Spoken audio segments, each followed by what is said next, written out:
Video में देखो, इस वीडियो में बात करेंगे हिंदी भाषा का जो प्रसिद्ध पुरस्कार है ज्ञानपीठ, उसके बारे में, है ना। तो चलिए वीडियो को स्टार्ट करते हैं। और ये ज्ञानपीठ पुरस्कार ऐसा पुरस्कार है जो कि हर एग्जाम में जब भी हिंदी आएगी, हिंदी का अगर आप में सिलेबस है आपके एग्जाम में, तो ज्ञानपीठ इतना इम्पोर्टेंट पुरस्कार है ना कि 100% यहाँ से क्वेश्चन आएगा ही आएगा। इसलिए ये ज्ञानपीठ पुरस्कार जो है ना, इसको बहुत ध्यान से पढ़ना है और इसके एक एक राइटर को कि किसे किसे प्राइज़ मिला है एकदम अच्छे से याद कर लेना है, क्योंकि 100% क्वेश्चन आएगा ही आएगा। तो देखो, ज्ञानपीठ पुरस्कार जो होता है वो भारतीय ज्ञानपीठ न्यास के द्वारा दिया जाता है। भारत का कोई भी नागरिक जो आठवीं अनुसूची में जो 22 भाषा है, इसके अलावा इंग्लिश में किसी भी भाषा में लिखता हो, वो इस पुरस्कार को पाने के योग्य है। पुरस्कार में 11 लाख रुपए की धनराशि, प्रशस्ति पत्र, वाग्य देवी की कांस्य प्रतिमा दी जाती है। हालांकि 1965 में 1 लाख रुपए की पुरस्कार राशि थी, फिर 2005 में 7 लाख रुपए हो गया और वर्तमान में 11 लाख रुपए है ना। अभी कितना है? 11 लाख रुपए। तो इस चीज़ को ध्यान देना है। आगे बढ़ते हैं। भारतीय ज्ञानपीठ भारत में साहित्य संबंधी गतिविधियों के संवर्धन और संरक्षण के लिए कार्यरत सबसे प्रमुख और प्रतिष्ठित संस्थान है। यह संस्थान ज्ञानपीठ पुरस्कार और मूर्ति देवी पुरस्कार नामक 2 पुरस्कार प्रदान करता है, जो साहित्य के सर्वोच्च पुरस्कारों में से एक है। अब देखो, यहाँ पे दो पॉइंट है ना, इसको एकदम अच्छे से याद करना है। पहला, प्रथम ज्ञानपीठ पुरस्कार 1965 में 1965 में मलयालम लेखक जी शंकर कुरूप को उनकी कृति ओष्ट ककुशल वंशी, इस चीज़ को याद रखना है, के लिए प्रदान किया गया था। दूसरा, 1976 में आशापुरा देवी को उनकी रचना प्रथम प्रतिश्रुति बांग्ला भाषा की थी के लिए ज्ञानपीठ पुरस्कार से सम्मानित किया गया था। ये देखिए, ये इंपॉर्टेंट क्वेश्चन है कि पहली महिला थी, मतलब ज्ञानपीठ पुरस्कार प्राप्त करने वाली जो पहली महिला है, उनका क्या नाम है? आशापुरा देवी। आगे बढ़ते हैं। अब देखिए, एक चीज़ इंपॉर्टेंट चीज़ है। देखो, पहले क्या होता था, 1982 तक यह पुरस्कार लेखक की एकल कृति के लिए दिया जाता था। एकल कृति मतलब जैसे महादेवी वर्मा जो हैं, इनकी रचना थी यामा, है ना। तो मान के चलो एक रचना थी यामा, हालांकि महादेवी में वर्मा ने तो काफ़ी सारी रचनाएं की हैं, तो भाई एक कृति थी, एक पुरस्कार मिल जाता था। लेकिन बाद में जो है इस चीज़ को हटा दिया गया। इसके बाद लेखक के पूरे भारतीय साहित्य में संपूर्ण योगदान के लिए ज्ञानपीठ पुरस्कार दिया जाने लगा। ठीक है, तो ये पॉइंट आपको याद रखना है। ज्ञानपीठ पुरस्कार 22 मई 1961 को साहू शांति जैन के 50वें जन्मदिन पर उनके परिवार ने स्थापित किया था। ज्ञानपीठ पुरस्कार में प्रतीक स्वरूप दी जाने वाली वाग्य देवी का कांस्य प्रतिमा मूलतः धार मालवा के सरस्वती मंदिर में स्थित प्रतिमा की अनुकृति है। अब यह प्रतिमा ब्रिटिश म्यूजियम लंदन में है ना। ये देखिए प्रतिमा है। आइए आगे बढ़ते हैं। अब देखो, हम यहाँ पे सिर्फ बात करेंगे कि हिंदी भाषा में ज्ञानपीठ पुरस्कार प्राप्त करने वाले व्यक्तियों के बारे में, और हमें क्या पढ़ना है अगर लेटेस्ट में, ठीक है, अगर लेटेस्ट में किसी को मिला है तो उसके बारे में हमको बात करना है। और यही हमारे एग्ज़ाम के पॉइंट से इम्पोर्टेंट भी है ना। तो देखो, 1968 में सुमित्रा नंदन पंत को चिदम्बरा के लिए ज्ञानपीठ पुरस्कार मिला। और चिदम्बरा क्या है? काव्य है। देखो, आजकल ऐसे भी क्वेश्चन आ रहे हैं कि सीधे सीधे पूछ लिया जाएगा कि चिदम्बरा इनमें से क्या है। चिदम्बरा क्या है? यहाँ पे लिख देगा 4 ऑप्शंस, एकांकी है, संस्मरण है, जीवनी है, काव्य है ना। तो इस तरह से क्वेश्चन आ रहे हैं, तो आपको ये चीज़ भी याद रखनी है।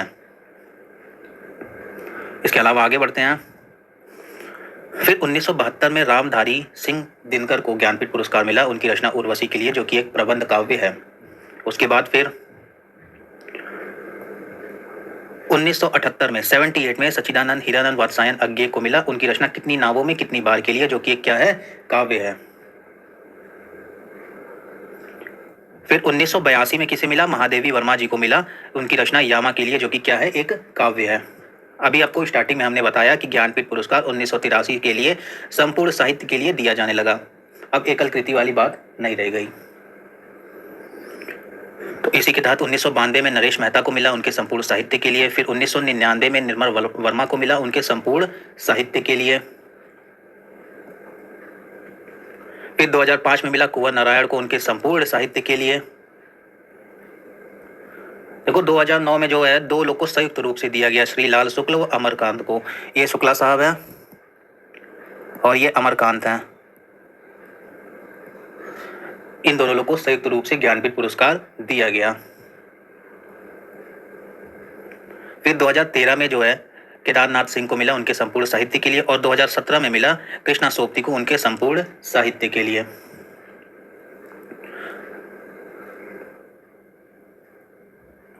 अब आपको बताते हैं ट्रिक कि कैसे आपको याद रखना है कि किसे किसे ज्ञानपीठ पुरस्कार मिला और किस सन में मिला। तो इस ट्रिक को आप ध्यान से देखिए।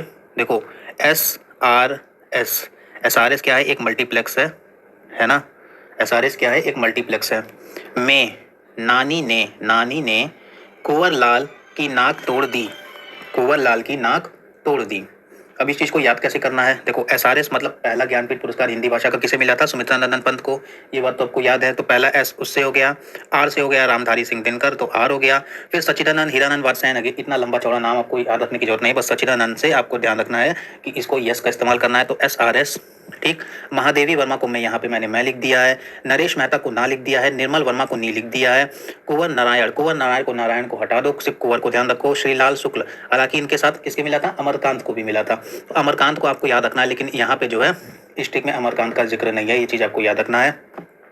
फिर केदारनाथ सिंह, तो ये नाथ है ना, नाथ को आप मान लो नाक, नाथ को आपको क्या मानना है? नाक मानना है ना। और सोपती तोड़ दी, इस तरह से आपको इसको रिलेट करना है। तो कुल मिला के सुमित्रा नंदन पंत S से, रामधारी सिंह दिनकर R से, सच्चिदानंद हीरानंद वात्स्यायन अज्ञे जो है यस से, महादेवी वर्मा का मैं हो गया, नरेश मेहता का ना हो गया, निर्मल वर्मा का नी हो गया। अब ये जो ने है और ये की है, ये क्या है? ये सिर्फ ट्रिक को बनाने के लिए इसका यूज किया गया है, इससे ट्रिक में इसका कोई यूज नहीं है। फिर कुंवर नारायण का कुंवर हो गया, लाल का लाल हो गया, केदारनाथ का नाक हो गया और तोड़ दी। तो इस ट्रिक से आपको क्या पता चला कि किसे किसे जो है ज्ञानपीठ पुरस्कार हिंदी भाषा का मिला है। अब कैसे याद रखना है कि इन्हें किस किस सन में मिला, ठीक है, किस किस ईयर में इन्हें मिला पुरस्कार, है ना। अब देखो 68 में जो है 68 में 68 में मिला सुमित्रा नंदन पंत को। फिर 72 में मिला रामधारी सिंह दिनकर को। 78 में मिला अज्ञे साहब को। 82 में मिला महादेवी वर्मा को। और 92 में मिला नरेश मेहता को। तो इस तरह से आपको इस आगे भी इसी तरह याद करते जाएंगे। अब देखो यहाँ पे जैसे लास्ट में 17 है, 2 अक्षर लास्ट में 17 है और लास्ट में यहाँ पे कृष्णा सोपती है, तो इस तरह से आपको याद रखना है। ये दोनों नंबर अपने मोबाइल नंबर मान के जो है इसको याद कर दो, ठीक है। मोबाइल नंबर मान के इसको याद कर लो। तो ये ट्रिक हो गई, और इस ट्रिक से आप कुछ भी पता कर सकते हो कि किस किस लेखक को मिला है और किस ईयर में मिला है। जैसे कभी कभी ईयर भी पूछ देता है कि महादेवी वर्मा को यावा के लिए किस सन में ज्ञानपीठ पुरस्कार प्राप्त हुआ, तो आप यहाँ से इस ट्रिक की मदद से ये भी क्वेश्चन सॉल्व कर सकते हो। इसके अलावा जो देखने वाली बात है कि अब तक हिंदी भाषा में 11 लेखकों को ज्ञानपीठ पुरस्कार प्राप्त हो चुका है। कितने लेखकों को? 11 लेखकों को। आपको एक बात याद रखनी है कि इसमें 2 लोगों को संयुक्त रूप से दिया गया था। एक है शुक्ला साहब, ठीक है, लाल शुक्ल, श्री लाल शुक्ल, और दूसरे हैं अमरकांत, ठीक है। आपको ये बात याद रखनी है कि इन दोनों लोग को जो है संयुक्त रूप से दिया गया था। और दूसरे नंबर पे अगर पूछा जाए किस भाषा के लेखकों को ज्ञानपीठ पुरस्कार मिला है, तो वो है कन्नड़ भाषा। इसके अलावा देखो 2 क्वेश्चन जो है अभी करंट का है। मतलब आपसे अगर ये पूछता है कि 54वां ज्ञानपीठ पुरस्कार किसे प्राप्त हुआ, तो 54वां ज्ञानपीठ पुरस्कार अमिताभ घोष को प्राप्त हुआ। ये अंग्रेजी भाषा के लेखक हैं और किस सन में प्राप्त हुआ? 2018 में प्राप्त हुआ। ये कैसा क्वेश्चन है? करंट का क्वेश्चन है। ये कैसा क्वेश्चन है? करंट का क्वेश्चन है ना। उसी तरह अकितम, अच्युतम, नंबूदरी, इन्हें कब मिला? 2019 में मिला। ये 55वां ज्ञानपीठ पुरस्कार है और जो कि किस भाषा में मिला? मलयालम भाषा में मिला, है ना। तो अब मैं ये दावे के साथ कह सकता हूँ कि ज्ञानपीठ पुरस्कार में अगर कोई भी क्वेश्चन आएगा तो इससे बाहर कुछ नहीं जाएगा, है ना। और एक ऑब्जर्वेशन मेरी ये है ना, कि अब तक ये 11 लेखक है ना, 11 लेखकों को ज्ञानपीठ पुरस्कार मिला है ना। इसमें से सिर्फ एक महादेवी वर्मा जी को अगर छोड़ दिया जाए तो बाकी ये जो बाकी 10 लेखक जो हैं इन्हें साहित्य अकेडमी पुरस्कार भी प्राप्त हो चुका है ना। साहित्य अकेडमी पुरस्कार प्राप्त हो चुका है ना। तो इस बात को आपको याद रखना है। तो अब ये वीडियो समाप्त होती है। अगर आपको ये वीडियो पसंद आया तो इस वीडियो को लाइक करिएगा, शेयर करिएगा और इस चैनल को सब्सक्राइब करिएगा। आगे कुछ दिन में साहित्य अकेडमी की भी वीडियो आने वाली है ट्रिक के साथ। तो तब तक के लिए जय हिंद, जय भारत।